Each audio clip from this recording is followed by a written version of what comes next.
Welcome to another Tone Deep episode, everybody. This one's very special, near and dear to my heart. They all are, for one reason or another. This one specifically because I get to have a conversation with somebody I've looked up to for a very long time. I'm going to try and not talk too much in this intro because I talk a lot more in this episode than normal because I was excited and it was cool to just bro down with Robert. And, you know, I've been watching Robert's channel for a very long time. It's all well documented on my channel and in here. I'm a huge fanboy. I make no apologies about that. And I think when you watch our interactions, you'll see exactly why, which is because Robert is a good person, a great guitarist, a great creator of content, a great teacher. And so this is just my thank you to you, Robert, for coming on Tone Deep, and enjoy this interview with Robert Baker. Thanks.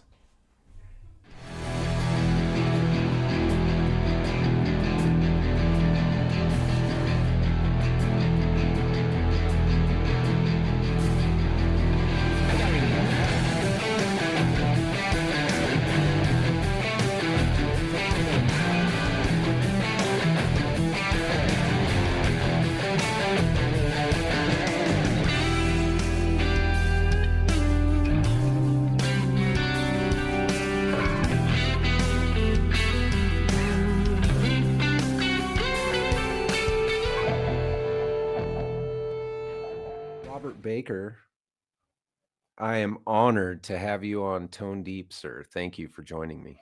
Dude, I'm here for the party. I appreciate that about you. So just so you know, I'm gonna give you your flowers first, and then we can talk about other things. But Let me have it. all right, so it's 2019. The the world's going through craziness, and one of my dear friends passes away, and I am like grasping at things. And I've got my newborn son who was in that first Instagram video, and you said, "Dude, I think he threw up his little rock sign." Yeah.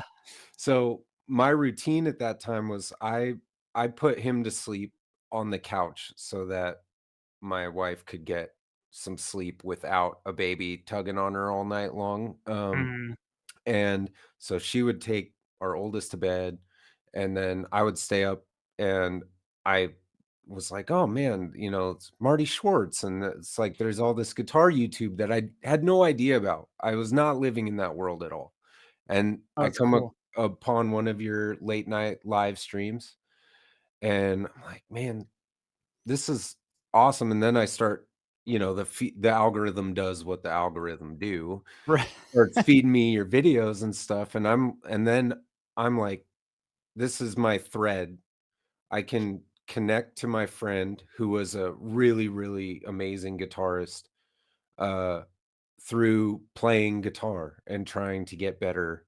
And like, That's I'd cool. always played and everything, but your channel really opened up a bunch of stuff for me.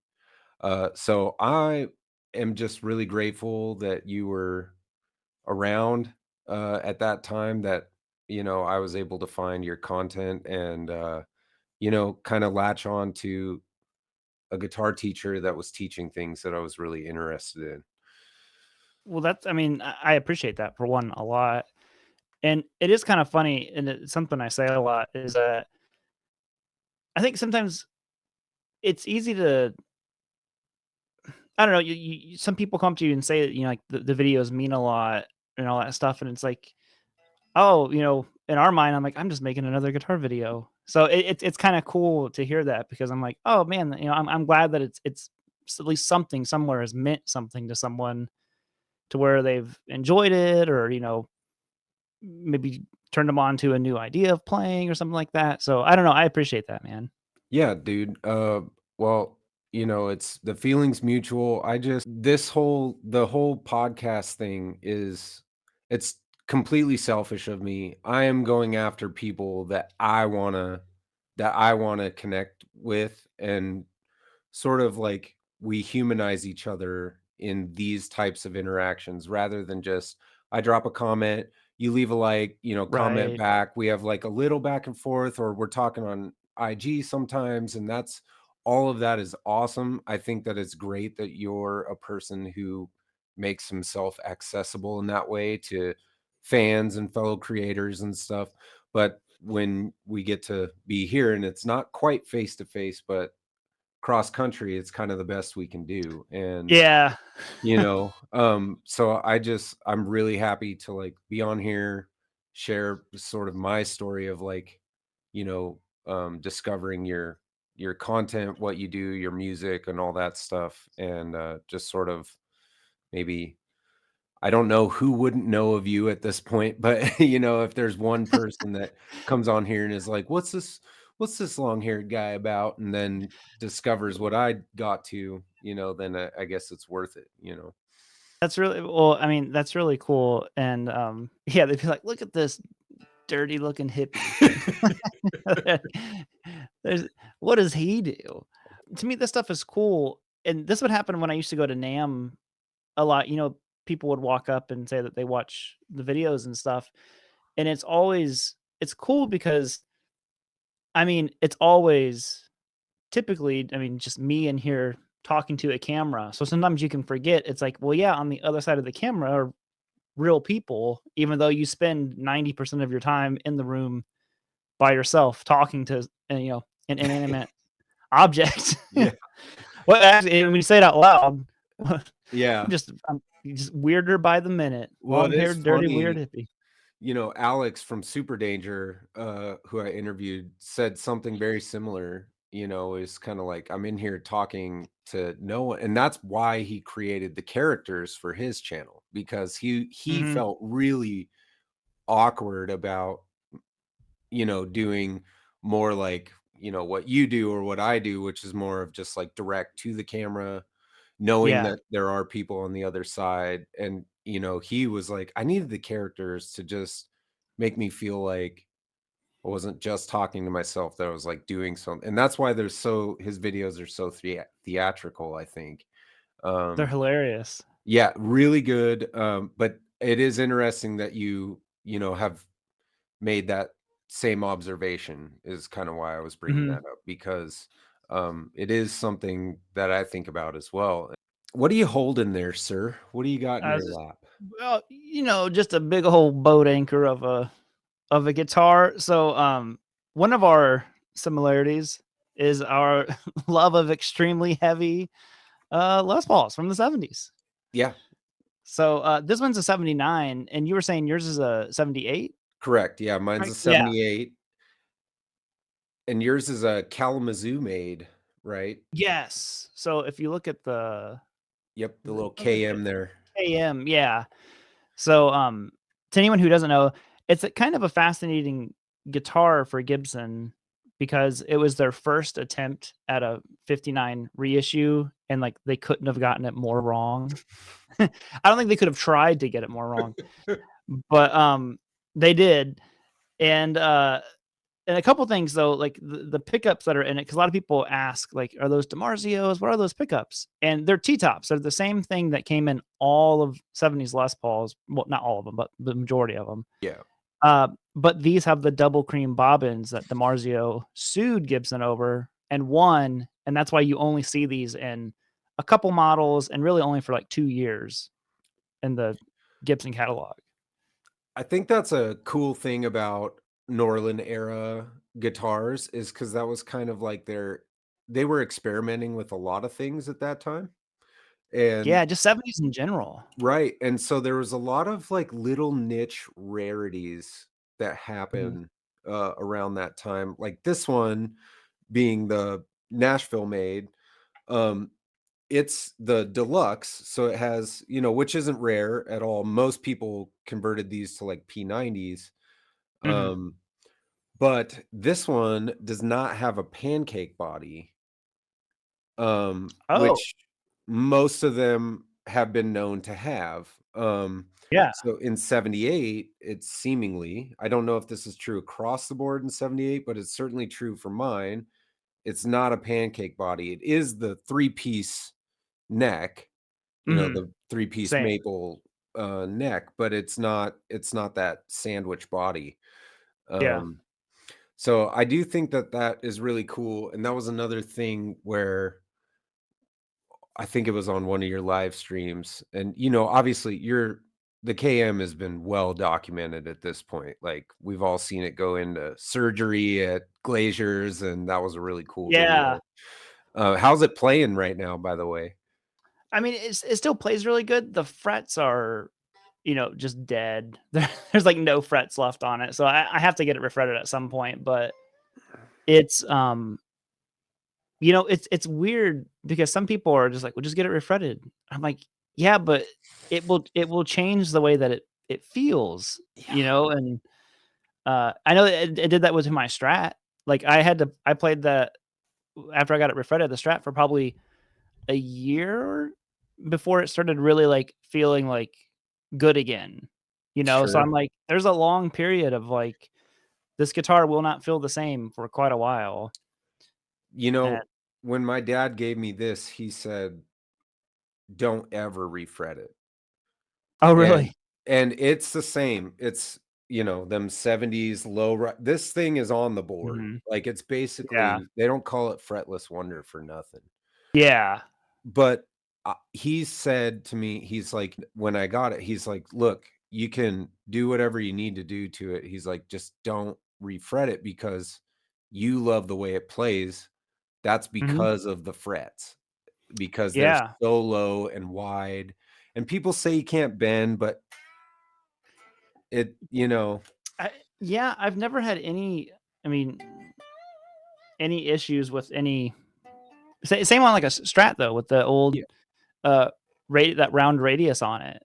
And right? I'm like, I don't know, Steve Ray Vaughan sure didn't have any any problem bending like 2.5 steps or something. With his action jacked way up too. Yeah.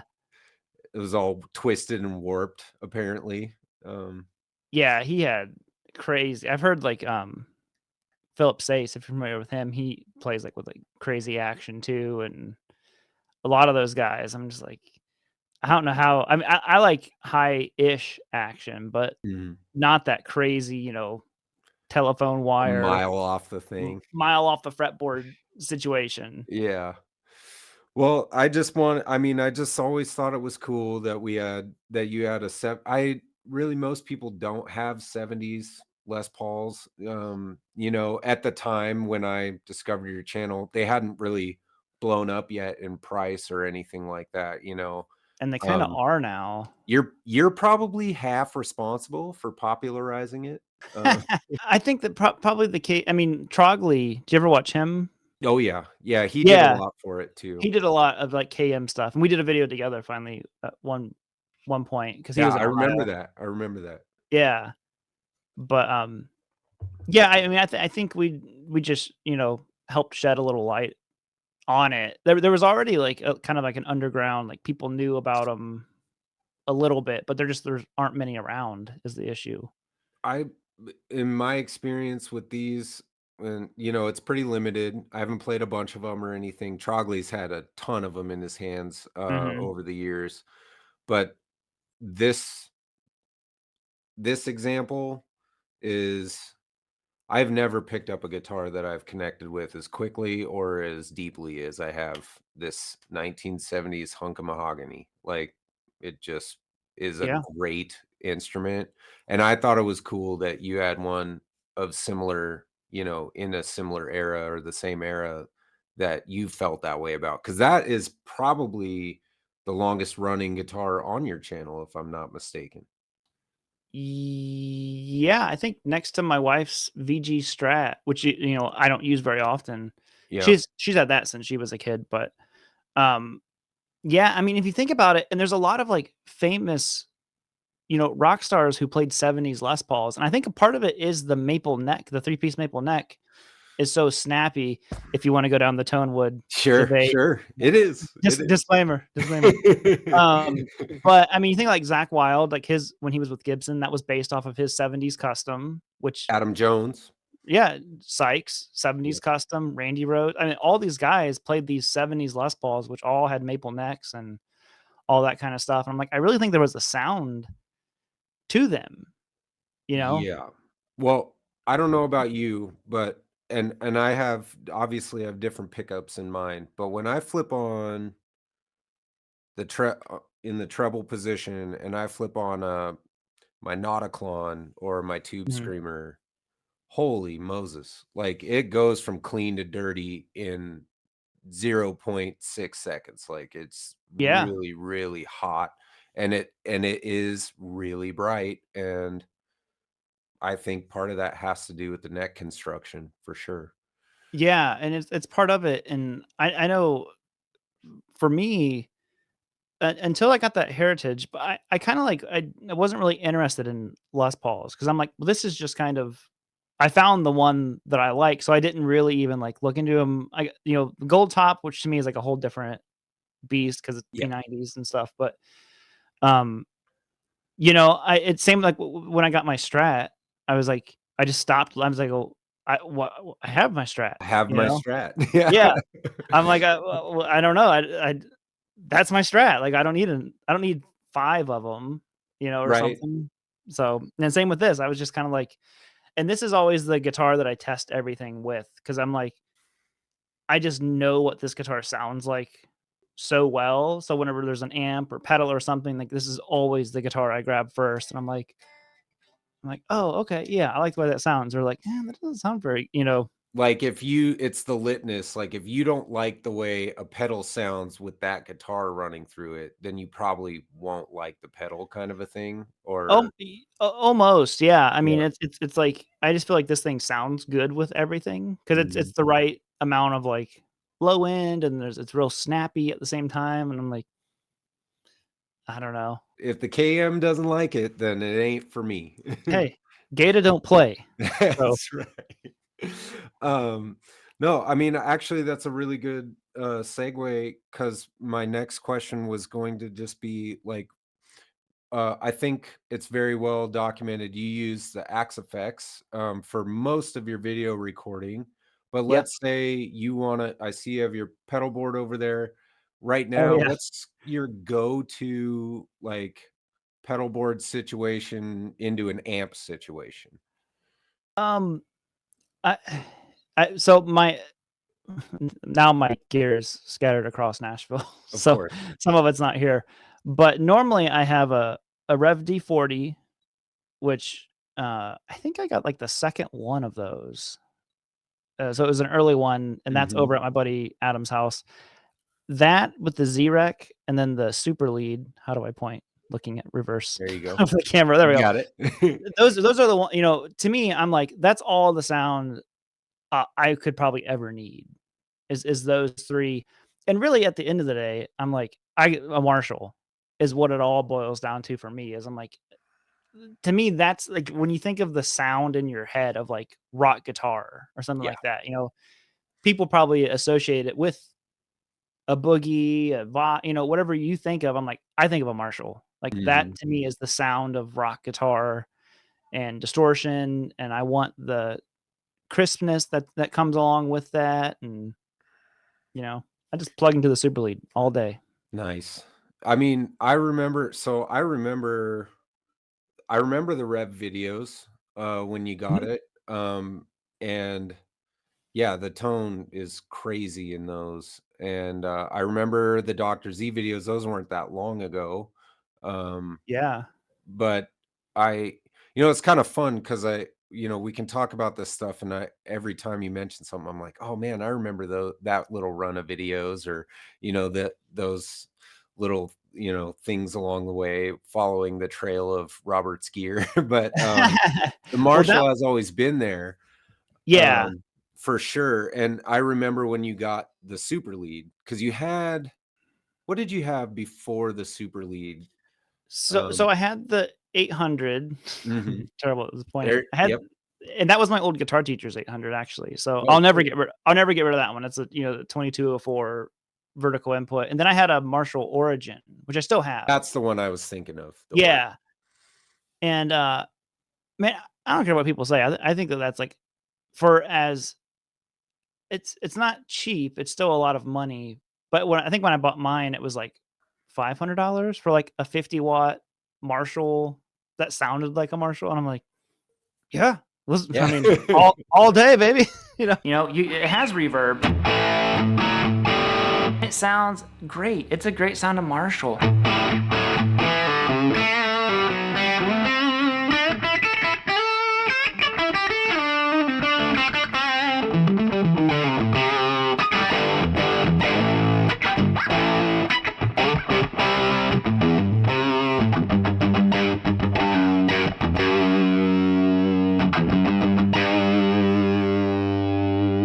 Needs to be tightened up a little bit, huh?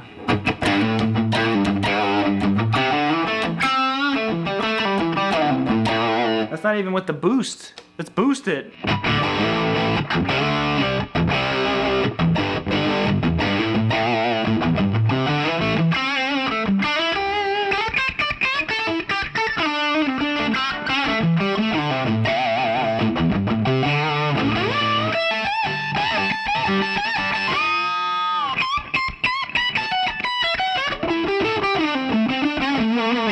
So it all works, man. I saw something online the other day where somebody said Marshall is really good at recreating their own sound. Yeah. Like, even how like Orange has they've discovered it as well. Like, they can do it with their non-tube heads now, their solid state stuff. Sorry for the summertime, the kids are running around upstairs, but but these companies are getting very good at recreating their own tone. Fender, the Tone Master stuff, even my GTX 100 with the Fender tones that they have in there, they're really good. Totally. But yeah, I think, like you're saying with the Origin, or even like the new JTM Studio, I just saw a couple of videos on that thing. Holy smokes, that sounds great. A friend of mine, Brett Papa, if you watch him on YouTube, Brett's awesome. He has, I think he has 3 of those studio amps, like the Plexi, the Jubilee, and the JTM 45. And they all, because I took the Super Lead over the one time just to compare them, and I'm like, wow, like, I think I like the little Plexi better than this one. Like the little studio, I'm like, wow, it sounded so good. It had more low end. It was like a tighter sound, and I'm like, these things are crazy. And just 20 watts or whatever they are. I mean, they're not huge. Well, even now, I played through I have a Line 6 Pod Go, and I think I was watching your Dr. Z video not too long ago, a few months ago. I was watching one, and I was like, I have a Z copy, like, clone on there. Yeah. I'm gonna try that out. And I built a little, preset using the Dr. Z, and I was like, holy smokes. And now it's a go-to. Like, it's that or the Marshall or a Rev. So I don't think you're far off on your instincts at all, Yeah. Well, and it took me a long time to realize that one of the sounds that I was hearing in my head that I could never really find the tone was the Vox thing, the chiminess of an Ace, Ace, and the Z, the Z's are all very based off of, for the most part, Vox amps. Go ahead and see what it inspired me to play as soon as I got it.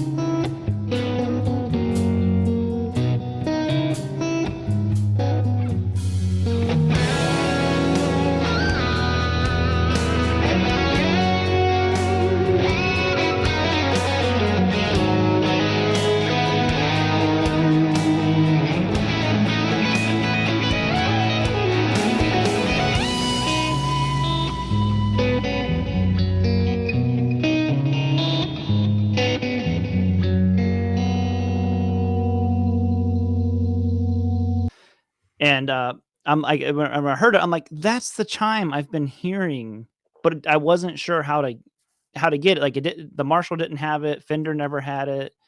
You know, nothing really had it until I started playing Voxes and then the Z's, and I'm like, oh, there's that chime that I've always heard on all these great records and albums and stuff. And I'm like, oh, just get a Z rec, Yeah. Yeah. So No, it's fantastic.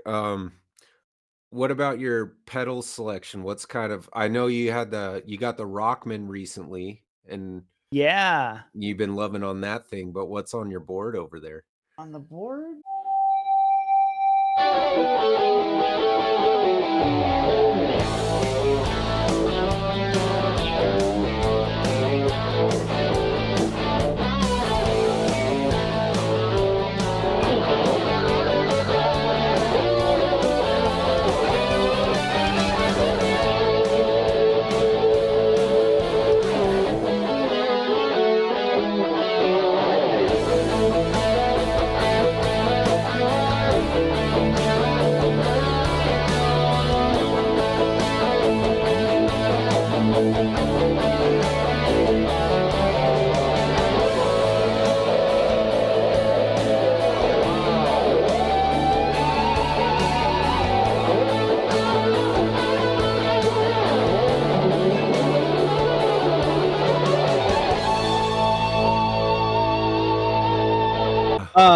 What is on here? So the Halo core, that thing is just such a good delay. The UA Golden Reverberator, everything's so dusty and dirty. The Eventide Tricera Chorus. I've never owned a Phase 90 before until now, and I just got that. But this wouldn't stay on the board. It's just on here for now. The Lightspeed is such a good Greer. Yeah, I mean it's so good, which I think it's based off of a Timmy. So I took the 90 off, but I did have.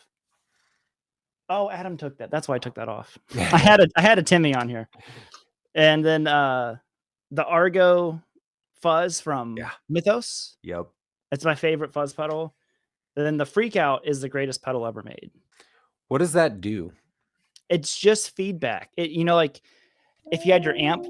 Yeah, that's what it does. Really? But you can control it.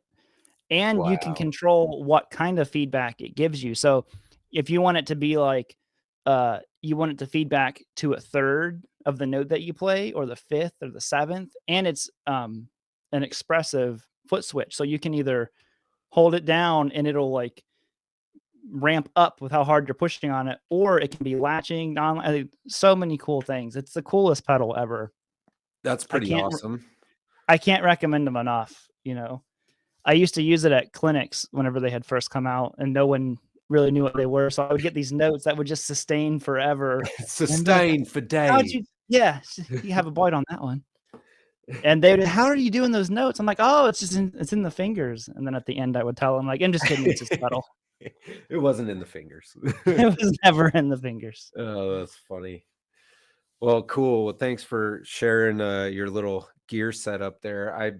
You've never really been a big pedal demo channel base. Like, you've demoed lots of guitars and amps over the years. Pedals every once in a while, like when you get really excited about one. But it's like, it's so great because you've always been so transparent. It's like, I'm just plugged in through the Axe Effects.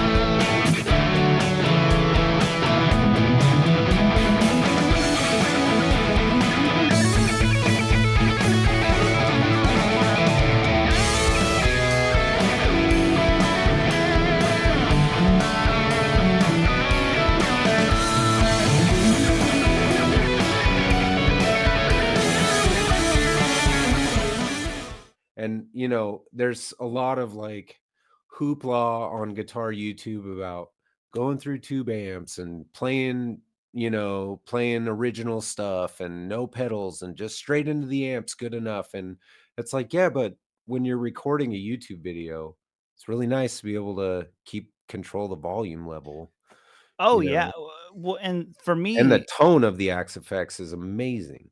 yeah, it sounds so. And I still use my old one. Like I have the Axe 3, and it's only because of the Axe 2 XL, which is the main one that I use. I mean, I got that thing like 10, 11 years ago. Who knows how long? And but I think there's some component in it was starting to fail, not in mine, but in others.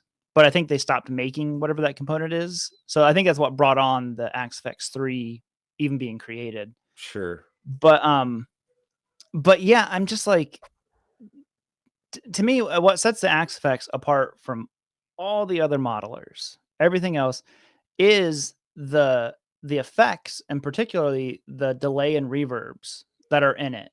I'm like, I've heard all of them, and they all sound good. And the Fractal just has this like little, it's just weird. Like it feels like it like surrounds you the way the sound Like works. true stereo. Yeah, like I don't know, like it's just very immersive, I think is how I Mhm. would describe it. And that's, and it's hard whenever I'm like, wow, this pedal sounds really good. This sounds really great.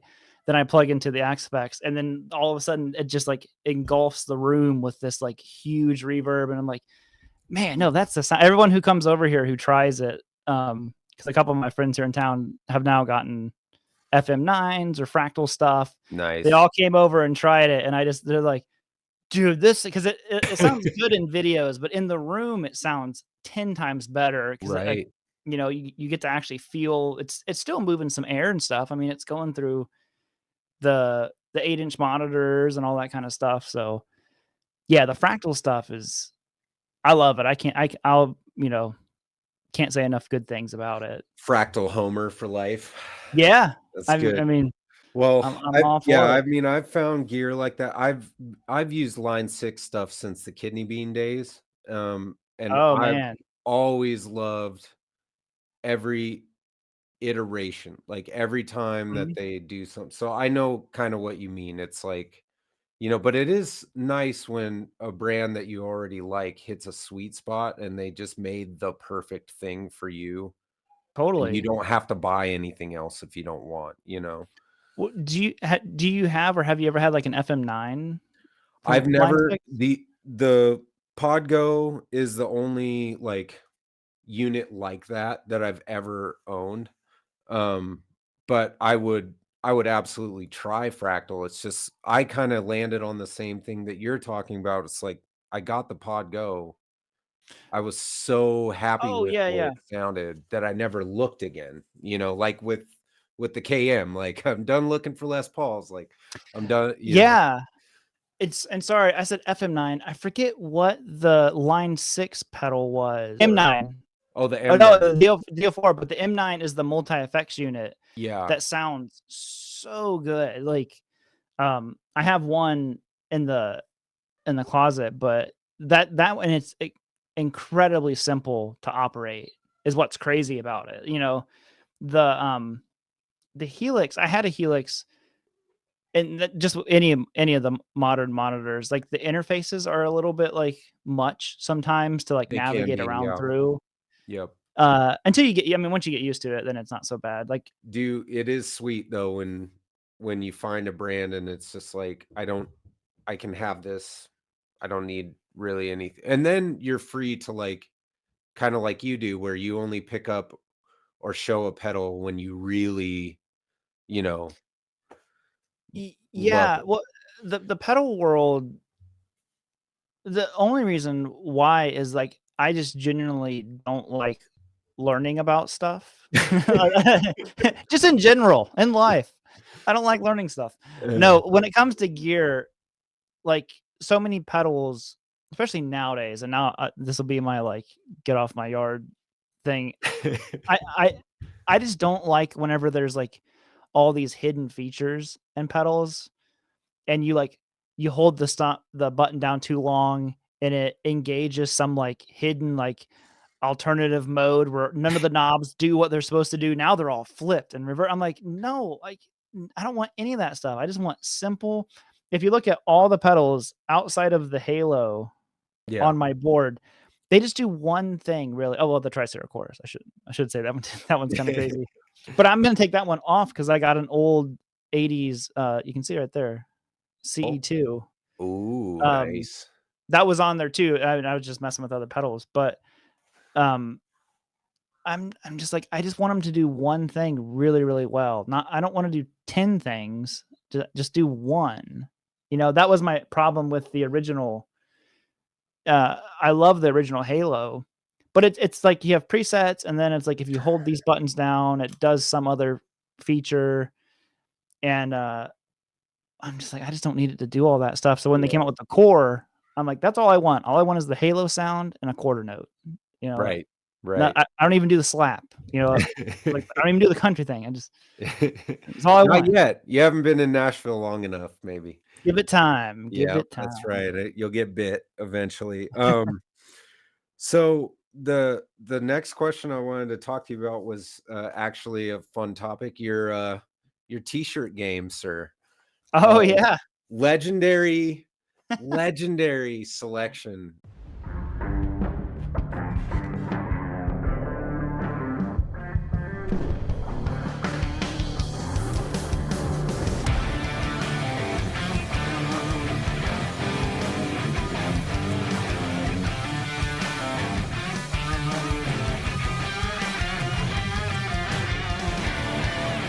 of 80s t-shirts, 90s wrestling. You've always all 5, 6 years of watching your videos, it's like always another one. You know, you've always got Macho Man somewhere lurking, ready to pop up on a video or whatever. Where's like your go-to? Do you like search vintage stores and just keep your eyes out, or do you have like a store you go to buy them? Yeah. Yeah, I've got a store, all right. It's called the clearance rack of Walmart. Like Okay. like, not even joking, like, Yeah. I'm just, like, walking by, and I'll be like, "Is that a Macho Man shirt?" And it's just, like, over there for, like, $3. I'm like, "Okay."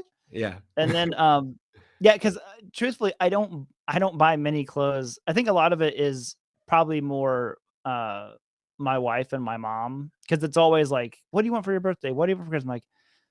I'm like, "I" you know, "I don't want anything." Like, "We Right. have to get something." I'm like, "Well, get me a T-shirt," you know? Like, my mom just got me one that's like a Gandalf T-shirt, and then one is, it's an old Disney movie from the '90s called Emperor's New Groove. I I we don't know if just you've ever watched that not long ago with the Did you kids. really? Yeah, it's a And it's great and movie. it just yeah, it just has Cusco and it says llama face. Like, that's the T-shirt. I'm like, "This is great. I'll totally wear that." So, yeah, it's not so much like anything particular that I really go out of my way to get. It was just like for a minute there was like a lot of wrestling t-shirts everywhere. Like I had like a Yeah. cool Ultimate Warrior and Macho Man, and uh I did have a friend who he was like a thrifter. He would go around to all the thrift stores and get shirts and he would sell them. And I had like, some NWO and Steve Nash and all those guys, or Kevin Nash t-shirts, Yeah. and Razor Ramon, I'm like, hey yo. You're bringing me So back, dude. I just yeah. remember, like, when Sting came back and he was all murdered out, you The know? crow Yeah, version. yeah, dude. I was just at we have for Father's Day, they got me a PlayStation 2, and, Oh, nice.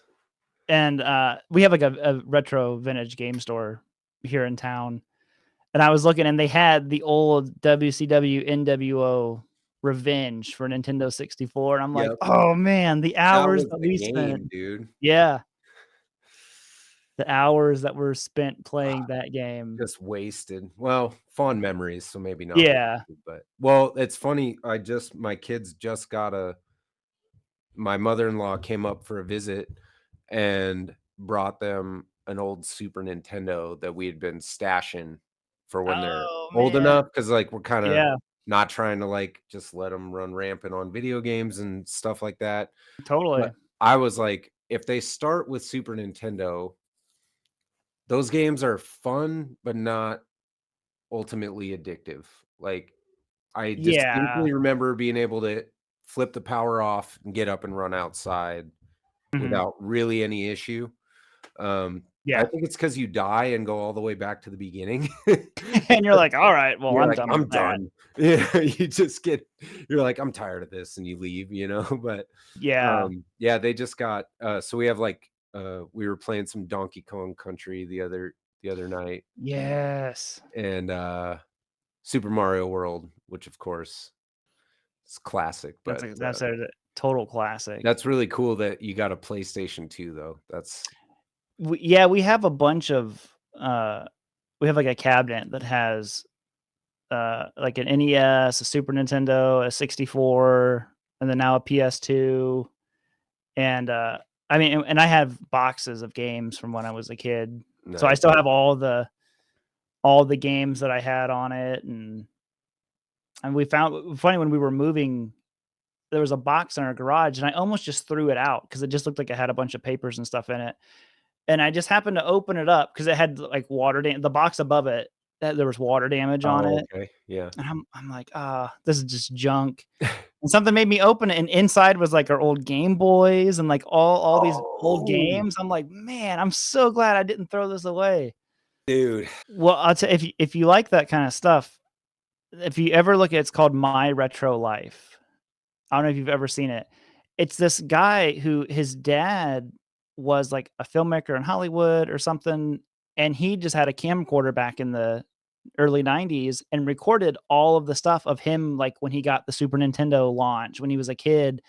It's all this footage from the '90s that his dad had, and he, like, narrates it and does it so you get to see, like, what it was like to get the first Super Nintendo, the Sega Genesis, N64, Xbox launch day, like all this stuff. It is the most nostalgic like channel you'll ever watch.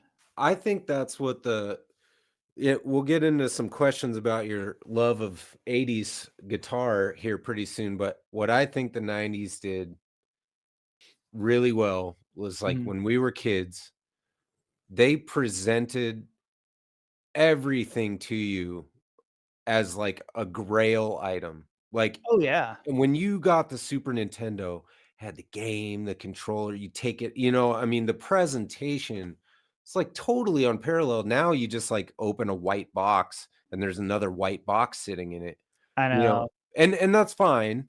Aesthetically, the tastes have changed, and that's fine. Mhm, I'm not quite get off my lawn, but I will stand on business when I say that no era has ever presented children with a toy the way that the '90s mhm. did. They went over the top on entertainment.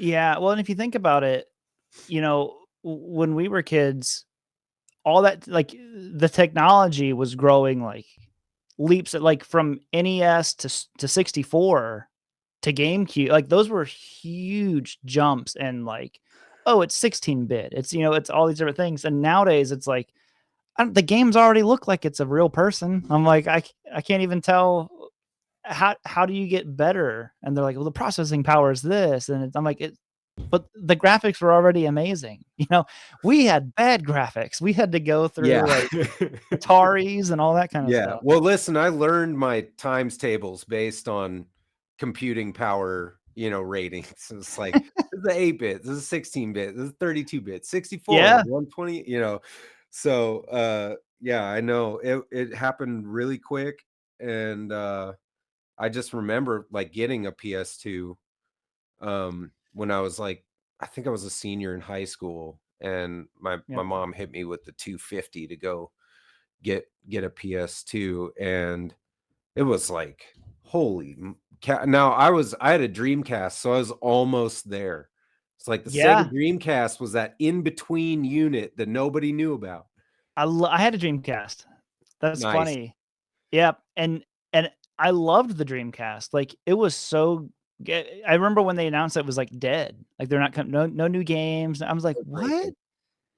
because I chose it over a PS2 initially.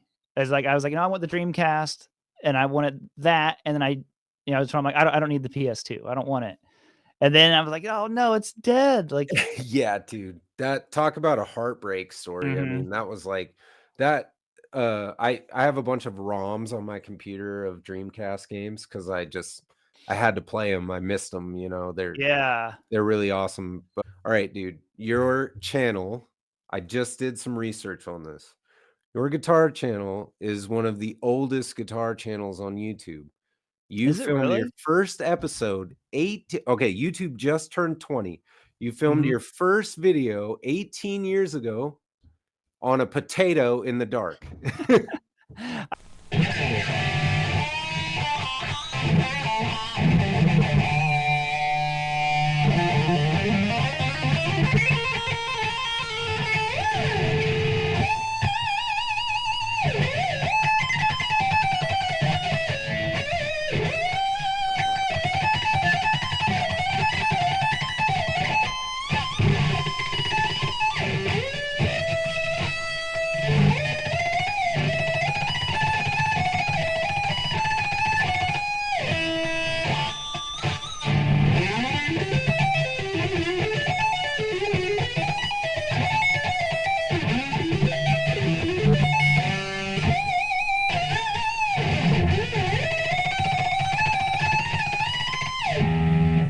I know the exact video you're talking about too, and what's funny because I remember I made the channel.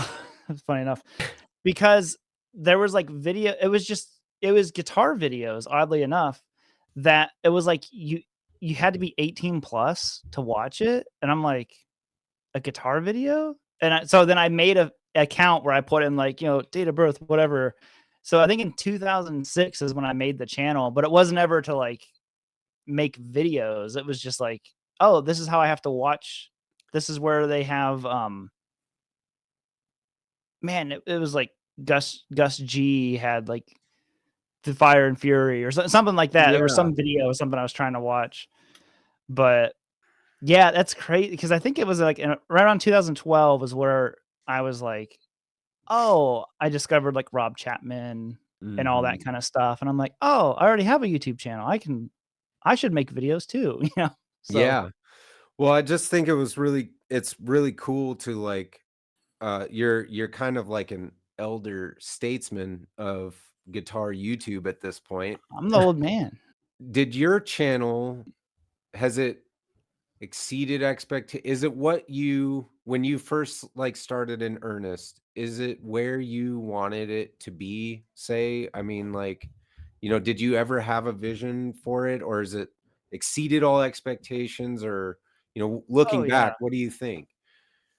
Definitely I mean, the expectation of, like, if anybody at all subscribed or wanted to watch it, that was cool, and same how you mentioned, you have 300 and some subscribers now, I still remember, like, finally hitting 100, finally hitting 1,000, and just the milestones along the way, and it's definitely far exceeded anything, that I ever thought it would be capable of, and I just like that it's just always been guitar content.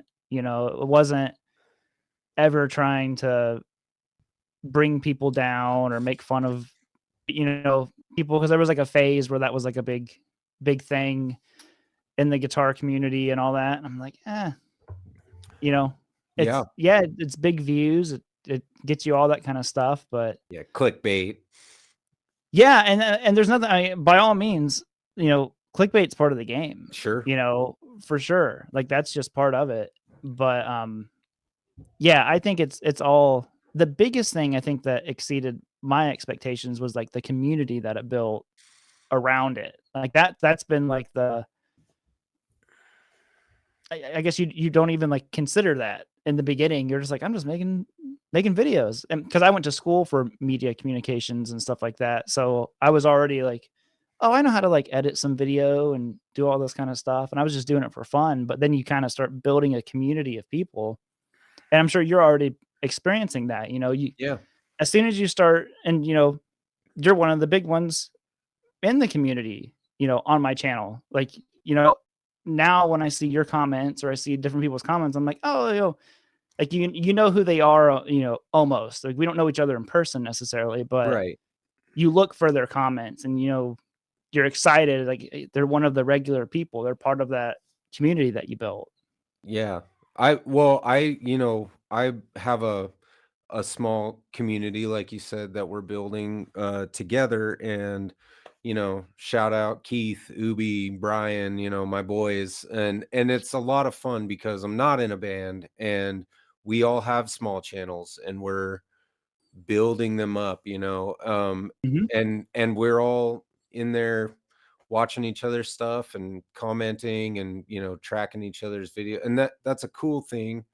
But my question for you, I guess, is like, how how did you grow? I mean, you're at like 500 something K at this point. Like, how are you able to do that without, is it, I mean, it's got to be a reflection of you. We all know you to be a Just solid, honest, good just how dude. great I Well, am. you're a good dude. You know, and you are a good guitar player. So those two things help. But like, Mhm. seemingly you can't grow a YouTube channel without some type of little cesspool festering somewhere in there. But I've never seen anything like that on in your comment sections, on the live streams ever. So what's the secret sauce, brother? Yeah, I mean, I think it's all it's got to be like leading by example is the biggest thing because I know other people who I'm friends with, and I won't say names on YouTube, but they've built their channel in a very negative way, essentially. Like, you know, it's just a very aggressive culture that they've created over there. And then whenever they mess up on anything, like they're right there to like let them know, and they're not nice about it either. And I'm like, well, that's because you your foundation was so negative when you built it all, you know. So I think that, at least I hope that the message that always comes through to people is, I'm like, I just like playing guitar. I've always enjoyed sharing, but I just had a friend over here, Jesse. We were playing guitar, and he's like playing this. I'm like, oh, what's that lick? You know, I'm like, what is that lick that you're playing? You know, it has to be like willing to share and all those different, you know, attributes you have to have. So I think that's the biggest thing is just, you know, don't be a jerk. That's what it comes down to. Listen, kids. Yeah, Yeah. I mean, I would say like I've never even, you know, I think you make choices.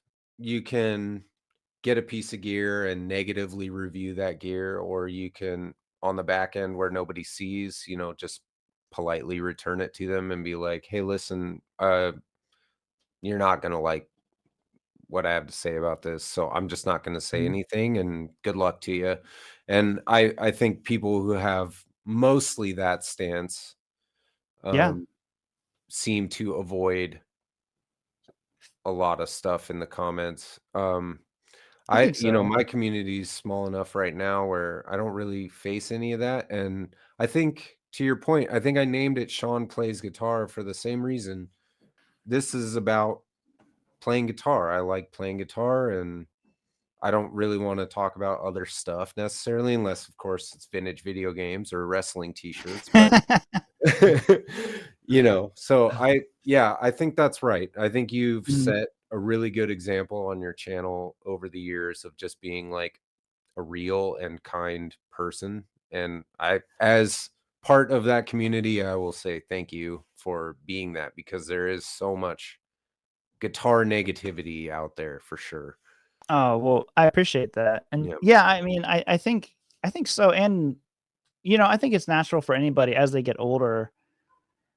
You know, you realize you do have younger people watching you as well and stuff. And, you know, both dads, you know, which Yes, is one sir. thing. And I'm like, you know, I try to conduct myself and handle myself in the way that I want.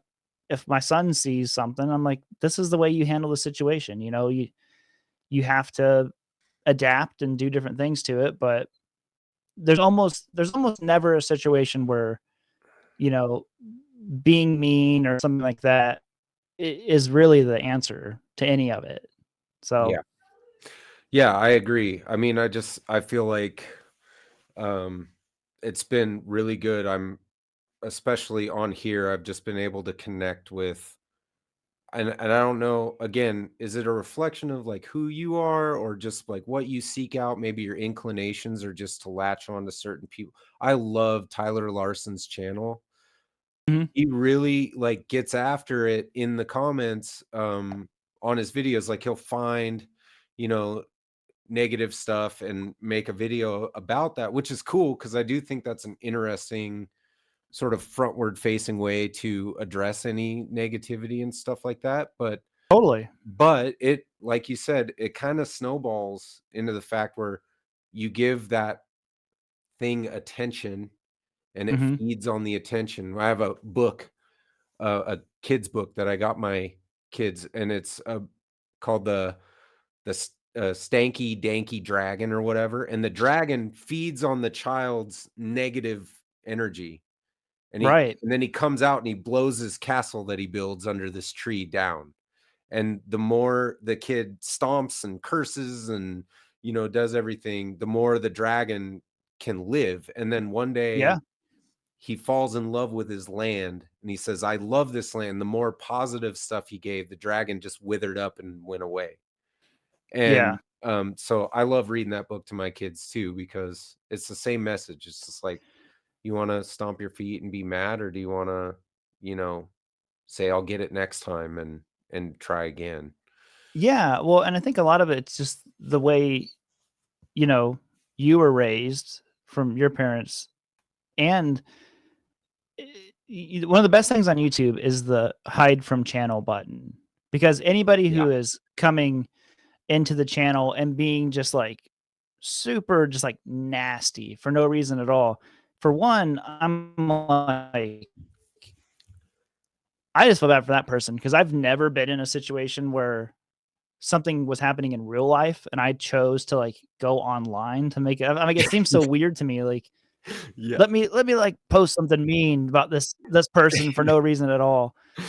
And I'm just like, anytime they're like that, I'm like, just hide from channel. Like, you know, Yep. it's not, you're not welcome here. Cause I do think part of it is the channel that you build. It's kind of like, it's your house essentially, Sure. you know, and you know, it's very welcoming and inviting and people can comment and say things. And there's nothing wrong with being constructive because I've had some really good constructive comments that have helped me make videos better and make the channel better. But if you're just being like, you know, derogatory or belligerent or any of that kind of stuff, it's like, dude, you're just not welcome here. You're a guest Yeah. and you don't have to, and I don't have to let you stay here either, you Right. know? So Yeah. yeah. Yeah. Definitely. Shout out to YouTube for the block button. Yeah. I've definitely used that over the years and found it useful myself. Just from even, I Mhm. mean, being on something like somebody else's live stream, like I've never used it on one of yours, but you know, if I was on a different live stream and then somebody's, you know, even a guitar one, it's just like, yeah, um, I don't want to hang out with you. You know, sports ones. When I watch like a sports pod and they do a Oh premiere man. or a live stream, those get real Mhm. hot real quick, and I gotta Yeah. like, you know what? I don't even want to see you over on a guitar stream later, so I'm just gonna take care of that now. Just just dunzo. Yeah, dude. So you chose education very early on, I might add. You know, I mean, I think in your Mhm. first like 15, 20 videos that you posted, however long it took to make them, Yeah. you chose, you're like, this is the riff of the week or whatever, you know. And I'll also note that all of your little idiosyncrasies have always been that you're like, "What up?" Like I your know. little, you know, your the way you talk, like you've never really changed. Your camera's nicer, your room's cool. You had the studio in Ohio for a while. Yeah, But that was cool. how you talk to us has always been the same, which I can really appreciate. But like you chose teaching like right off the bat. Mhm. Um, was that something you were just like you saw a teaching YouTube video and you're like, "That's cool, I could do that," or, you know, why didn't you go down the route of like watch me mix my own music, or, just gear, or like whatever. How come teaching just bit you? Yeah, well, the teaching thing I had always done.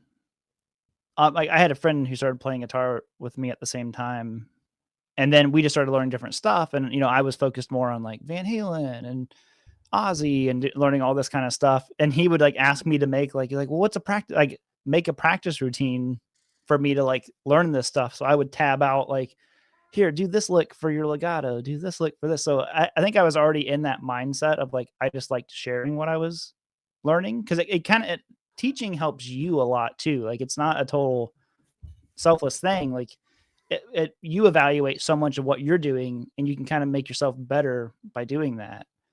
But yeah,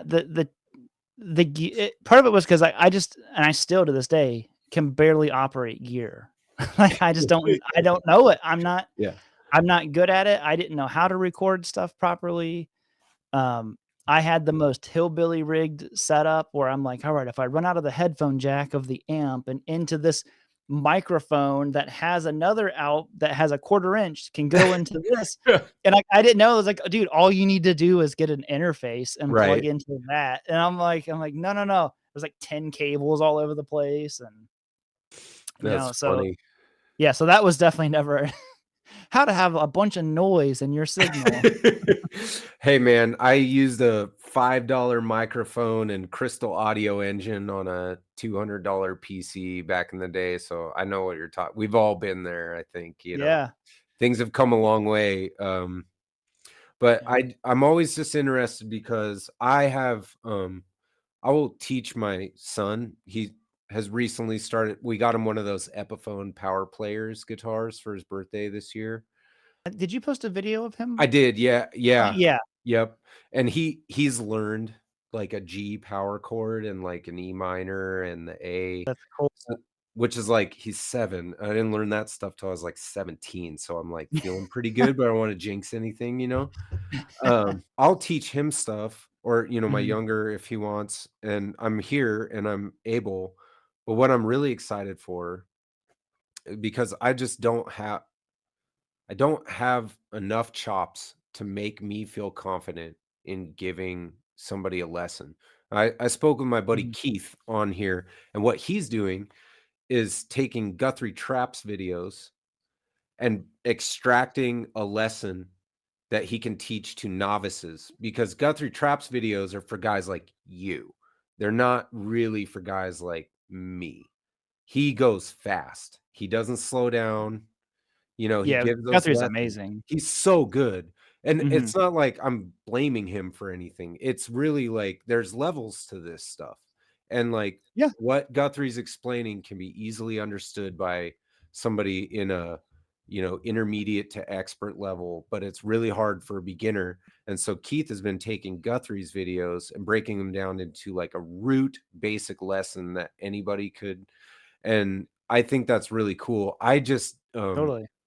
I don't have an inclination for that, so I'm always interested to hear the perspective of a teacher. And I have never taken guitar lessons more than I've taken lessons from you. Like I have Well, taken that's a cool. bunch of your courses. Like I consider you my guitar teacher. That's Um, cool. I am going to cheat on you a little bit though. I have a Corey Congelio course that I purchased recently. Oh, dude, I cannot stand that. No, Corey is Corey is one of my absolute favorite people here in Nashville, but just in general. Yeah, Not just Nashville. Uh, there's just no way to describe Corey other than like he's just a good dude. You know, super legit. like he's legit. When he says he's gonna do something, he's gonna do it. His word means something, and I'm like, that's what I care about. I'm like, I like whenever he says something, like he's doing something, he's gonna do it. Yeah, yeah. So He's he's awesome. You guys yeah, just did a video on your channel together not too long ago, right? yeah. And then Came over. tomorrow there's a video coming out on his channel that I went over there and did one with him. Yeah, so that's coming out too, and then he's gonna come back over here. He has a trip that he'll be going on, but then we're gonna do another one over here. Magical. Yeah, it's gonna be cool. Like I said, with the one that we did together was kind of like the trial of because Yeah. you never know, like especially getting two teachers together, you don't know how you could both be the most chill, you know, passive, understanding people, but sometimes you don't gel because of just the way two different styles, Yeah. Sure. like, and we there was like no prep really involved in that video, and I was like, dude, that was good. Like we understood each other. The rhythm of talking, I think, is one of the biggest issues. Like we weren't talking over each other, and the other person has to be willing to accept the role of the student. You know, Sure. Yeah. because in that situation, Corey's the teacher. I'm not the teacher anymore. I'm the student. He's showing me stuff that I don't know how to do. I'm not a blues guitarist. Right. And that we swapped roles. We were talking more like 80s 3-note per string shreddy stuff over on Corey's channel. And Corey is like, yeah, I've never done this stuff before. Maybe you could show it to, that kind of thing. So Well, that's really interesting because now you're taking what you do and branching that off to Corey's base. And yeah. sure, there's probably a ton of crossover between your subscribership and stuff. I mean, I'm subscribed to both of you. I Mhm. don't imagine I'm the only one, but and then you're taking what Corey does and getting that out, Totally. into your world. So I just think that's a great. I love. This is why I was messaging you and you should go do a video with Alex at Super Danger sometime, and you could be like a character. It would be a total departure for you, but it would be really cool to like for you guys to do a song together because you're both so Mhm. talented, and then be like I'm all about like bringing people together, threading needles and like I'm trying to tie my YouTube world, even if I'm just over here, if I can like make things really cool happen, I will. So Alex, get on it, dude. And I didn't realize he was in Nashville, He you is. know? Yeah, he's in Yeah. Nashville. And I just think it would be super cool because I don't think anybody makes a video like that, dude. And I don't think anybody would be more fun to see on one of his videos than you. So that would I be awesome. I mean, I love crossover stuff. When Yeah. you're watching someone else's channel, and like that's the way Like when you showed up on when you showed up on Tom Bukovac, oh I'm like, yeah. oh Yeah. man, I'm like Uncle Larry and Rob together, like this is awesome. Yeah, well, and then and Boot came over here, and Yeah. uh I've been lucky enough to have a bunch of really cool, people come over, and that one of the big things here is that the community is pretty accepting. You Nice. know, it doesn't seem. I thought it might be a little bit guarded, like maybe a little gate kept Yeah. at times, but it hasn't been. It's Nice. been super super warm, and you never know who you're gonna run into, and I mean, it, that's it gotta feel nice for you to be immersed in your passion now. I yeah. mean, I know no shade on Ohio. They make some of the best emo music ever, but you it was just a lot of you only. And now you're Yeah. doing videos at Glaciers and you're out and about, you're posting on IG because you're watching Corey's show at the bar or whatever. That's gotta feel good, right? It does. I mean, it does, and that was one of the biggest things for us. There were multiple reasons why we moved down here, but that was one of the big ones. Is I was like, just for me personally, I'm like, I know more people in Nashville before we moved here than I even knew in Ohio. I'm like, I've lived here my whole Wow. life, and I still know more people in Nashville than I do here. Yeah. So that was as soon as we moved down here, there wasn't really much of an adjustment period, at least for Felt like me. home right away. Yeah, I'm just like, oh yeah, because I think the second night I was here, uh, Brett texted me and he's like, "Hey, come down to Franklin. We're whatever show is going on." And I forget who all, like Corey was there and RJ was there, and it's just like I said, these Nice. are all the people I've just known for years and years and years. And I was like, day 2, I'm like, this is, I really feel like where we're supposed to, we were supposed to be here. Yeah, And this is right. This is exactly correct. Yeah. yeah, yeah. Well, you're making me jealous now because you're just listing off all my favorite guitarists. Okay, so what's the best era of guitarists and why is it the 80s?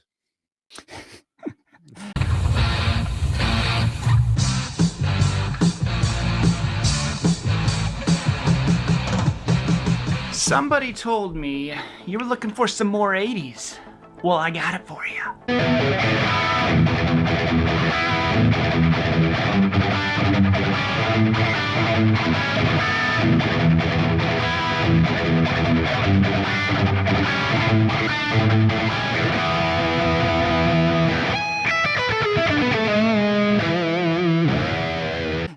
That is, the answer is yes. Yeah. But you know, I do think the 80s was the best because I think that there were the most styles of guitar available. If you think about, there's 80s rock, which is a Mhm. big one, but all like the pop music had so much guitar in it. I mean, you think of all the Pat Benatar. yeah, I mean, and you think of, like, that's all like Landau and Lukather, and then Mhm. obviously Huff at the more kind of middle of the 80s, and uh, even the very beginning of the 90s, which is my favorite 80s stuff, is like that 90, 91, 92 is like that 80s sound. The quality had kind of like caught up at that point, like how Sure. well stuff was starting to sound. And it was just unfortunate that there was such a shift in the process of happening because a lot of those albums get overlooked. But Yeah. yeah, I just think that there was the most diversity, like in the 80s. I mean, of course, everything was covered in chorus and all that, all that stuff. But I mean, you had a lot of like flamenco guitar. You had, a lot of acoustic, a lot of electric, a lot of blues. There was, The, uh, what the 80s new wave stuff had its own kinda style to it, for yeah, sure. Yeah, I maintain that our generation, we grew up yeah. with the best. We didn't necessarily make the best music, but we grew up with the best music for sure. Yeah, I mean, especially, going into I mean, and the 90s were such a cool era of music too, because you had like that whole kind of like indie scene Yeah, the taking over. grunge and the indie Yeah, and and yeah, I mean, there's just so much cool stuff, and I just love whenever you hear music and you can tell like what decade it's from. Like there was such a right. sound in the 90s, like, man, that sounds 90s. Man, that sounds 80s, or 70s, and early 2000s was a lot of leftover 90s, Yeah. still kind of going in there, but Yeah, yeah. it was definitely a vibe. Mhm. I think, like, you couldn't you could close your eyes and point your finger in 360 degrees and land on an exceptional guitar player in the 90s, and they'd Yeah. either have been mostly an 80s guy, but, like, CC DeVille didn't forget how to play guitar just because it was 91. Like, No. he was awesome then too, you know? Um, Yep. Well, I mean, you think about the 80s, you had like these mega guitarists backing up pop art. I mean, Steve Ray Vaughan and David Bowie and all that kind of stuff, and Eric mhm. John, like all these who would soon be household names were, you know, in the backing band for these big pop artists and all this kind of stuff. And it was like, there's some pretty cool stuff that was tucked away in there. So Yeah, or like you mentioned, Lukather. I mean, yeah. it's interesting because his band that, Mm. Toto was like, it's classified as like yacht rock, Yeah. which for a long time had this connotation about it where it was almost like like, yeah, it's smooth. Like, I'm sure you've seen those YouTube videos. They're really funny. Mhm. But Yeah. like, it's so smooth, and it is smooth. But it was funny. I was listening to Melt by Rascal Flats, the Mm. album. I found it on CD at a thrift store.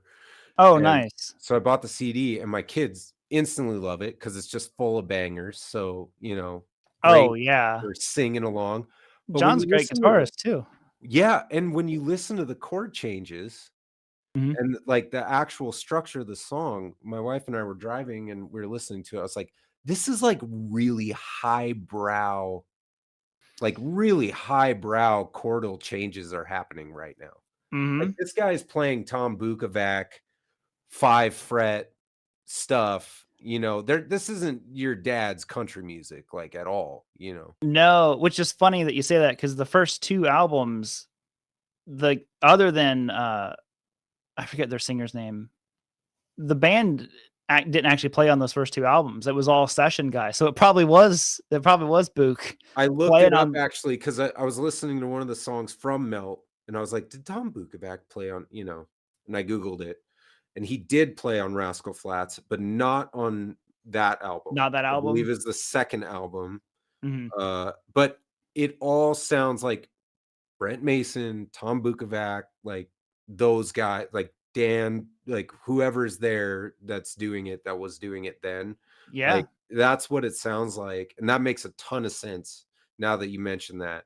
Yeah. Because it's really not simple 4 chords in the truth style country music at all.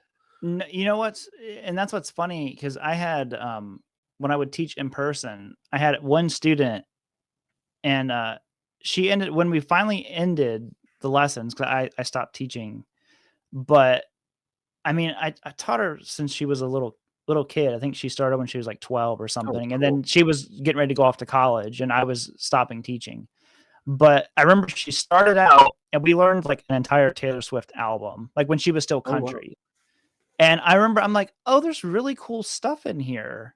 Because I mean, then you think about it, I was like, well, of course, all her music is just these session guys who are gonna be doing really cool layering and stuff, and then she went through a phase where she was into, like, man, what was that band? It was like a boy band, but they had guitar and all of it, One Direction. Oh, sure. Uh, Yeah, yeah. and they had, rock guitar and all of it. I'm like, "What?" And it was another band, 5 Seconds of Summer, and then at the end, she was, like, obsessed with Queen and Van Halen and all this stuff Caught the because bug.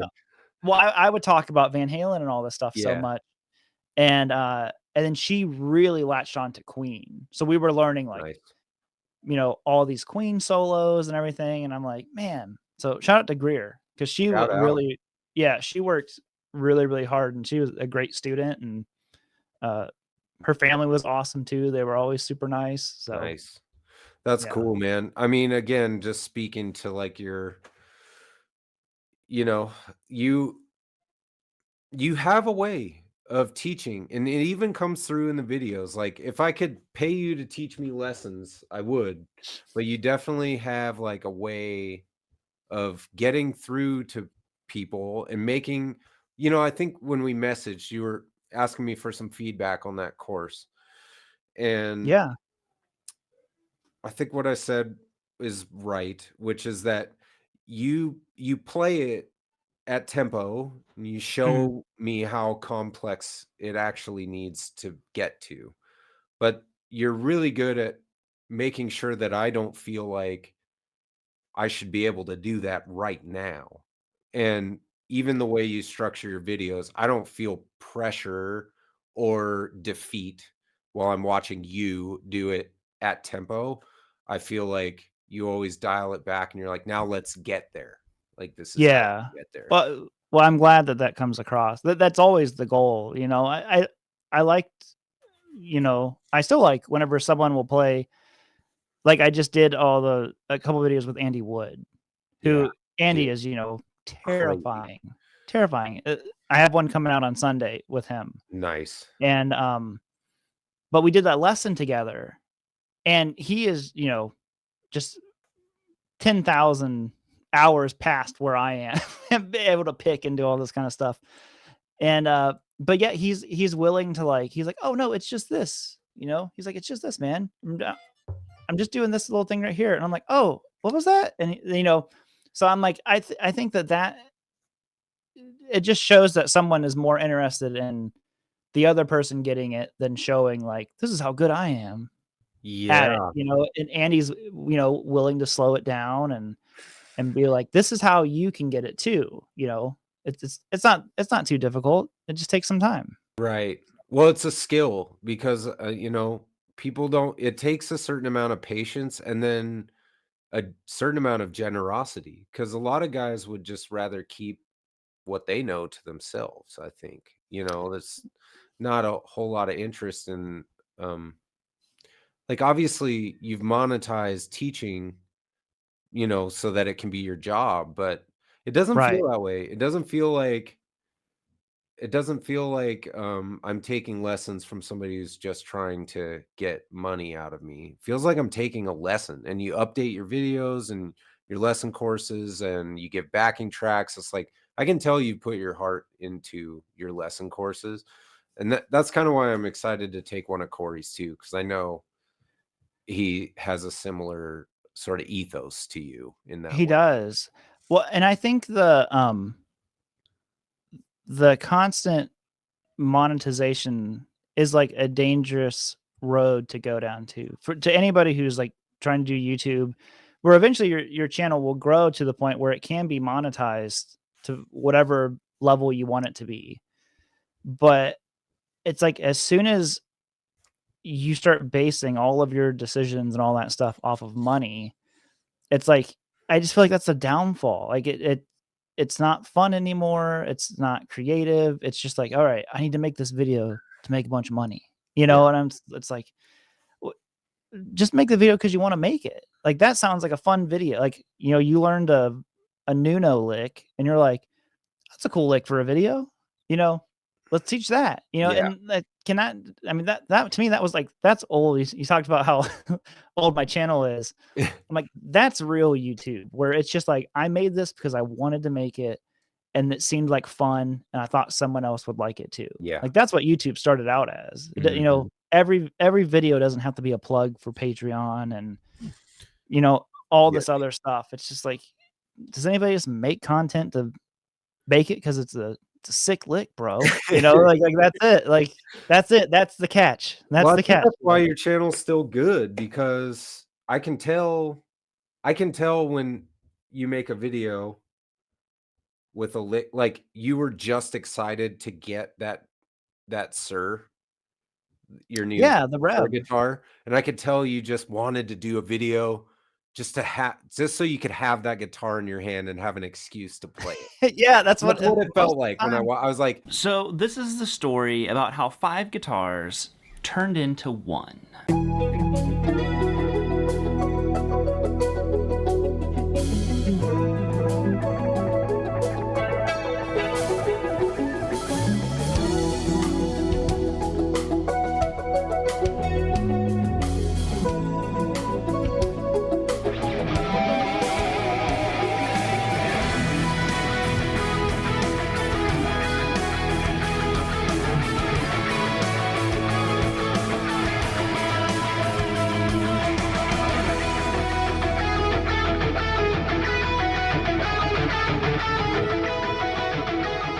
Okay, it is probably time that we make a video about this guitar. "Oh, this guy just wants to play his guitar," and, like, you know, like, bros, like, "Bro, check this out," you know, like, that's what it felt like, and, Yeah. I think that's why your channel grabs people. I think that's why I gravitate to it. You know, I love genuineness when I'm watching guitar YouTube and Yeah. Which is it's a hard thing to discover, I think, through YouTube at times. Cause can be. yeah, because you can go through when your channel starts growing, it is I used to be like obsessed with the numbers on YouTube to Okay. where I was like really depressed whenever things because YouTube just is up and down, you know, and for no rhyme or reason. You know, videos would do good. You'll think you have the best video that you've ever made, and it just bombs. Yeah. And I used to be like obsessed with that stuff, and I just had to like, I don't have like the studio app on my phone. I don't have any of that stuff anymore because I'm like, it's a hard thing to figure out because you don't know what the answer is. Like YouTube gives you nothing as far as like, this is why your video sucks. It's like they tell you nothing. So just And don't try to figure it out. yeah, don't try. Just make it the way that you want it to be. And that's why a lot of times, like right now, summertime's always really bad on YouTube. Mm-hmm. Everything's super low, and it's like, yeah, I could still fight to try to keep the video alive, change the title 10 times and 6 different thumbnails, and make the video more and more clickbaity. And now I'm just more of the mindset. I'm like, this is the way I wanted it to look, and this is the title I wanted it to have. Like, that's what it is. Yeah, I think that's really good advice, man. Super Yeah, awesome. I mean, just hope that it finds the audience that appreciates it. So yeah, you talked about, you don't carry the YouTube Studio app on your phone. I probably should follow suit, but balancing guitar YouTube life. I mean, I know it's your job, so maybe the demand on you is not necessarily to balance it as much as, say, somebody like me who's more of a hobbyist. I don't need this to be my job. I'm doing this because I want to be here and do it.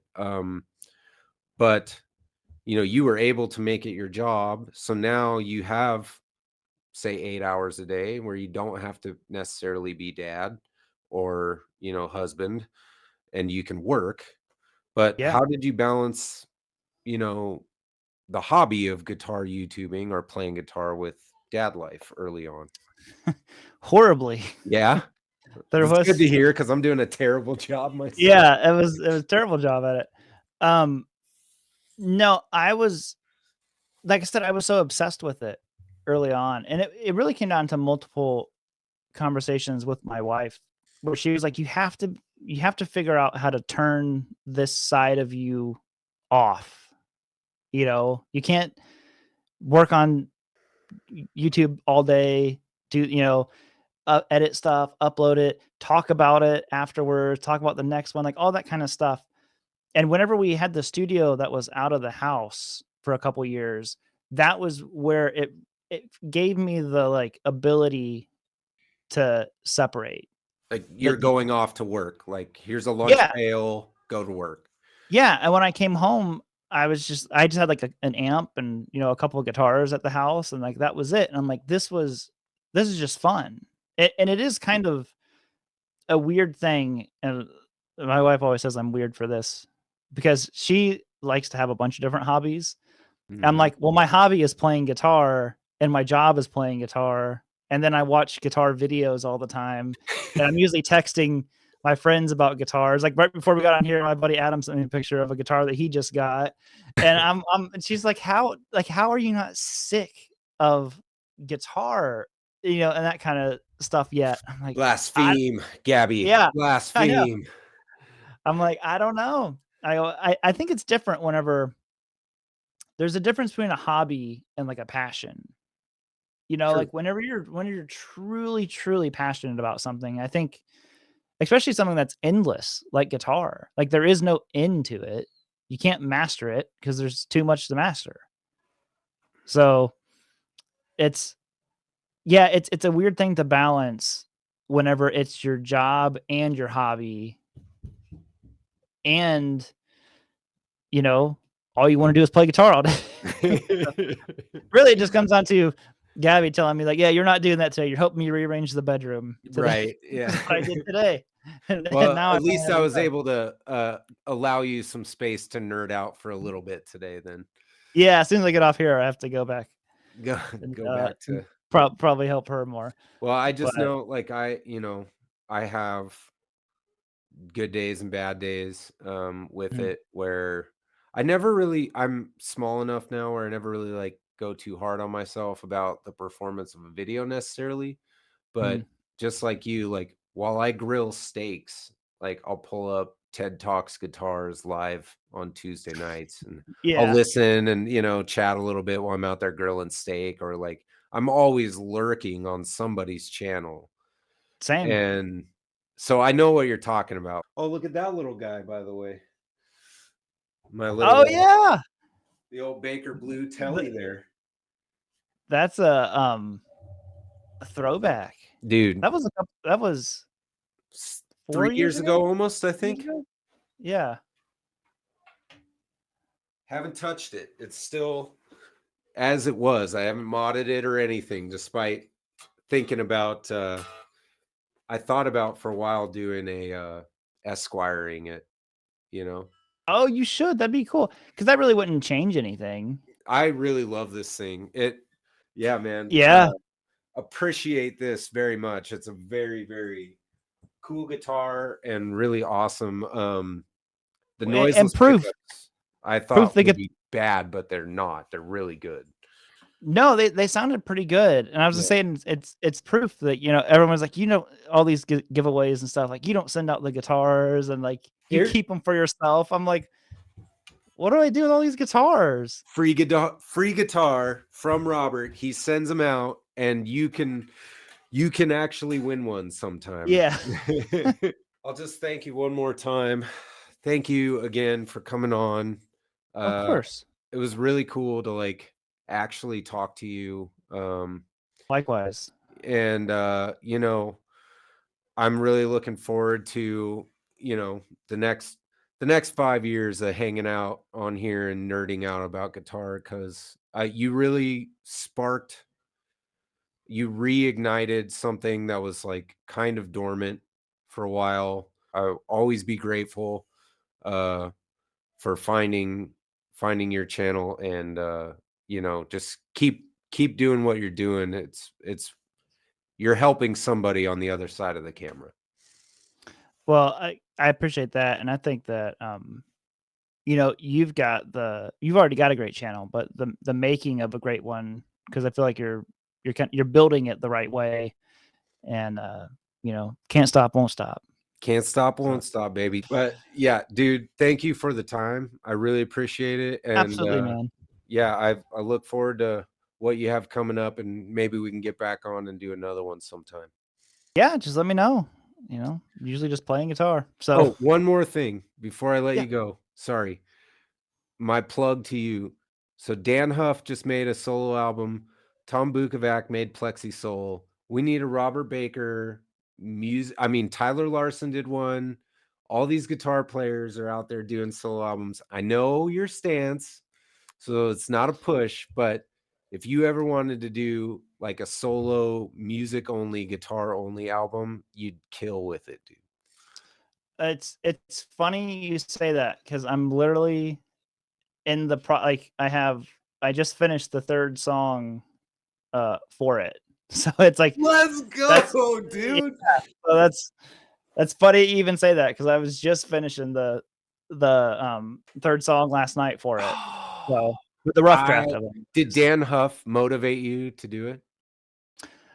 Yeah, I think it was all of them. You know, really? just hearing the stuff, and Dan's been awesome to chat with and everything. So yeah, I mean, just I'm like, yeah, maybe I should just have one at least out there. Bro, my kids love Plexi Soul. Like that, they love the instrumental stuff. And I have Trip the Witch too, and they like that one too. So I think it would be an awesome move. Dude, breaking news on Tone Deep. Let's freaking go. I'm so excited for that, man. I am really happy to hear that. That's amazing. Yeah. Oh, I appreciate that. Yeah, like I said, I've just been messing with it this month. So awesome. All right, buddy. I'll let you get back to it, but thanks again for coming on.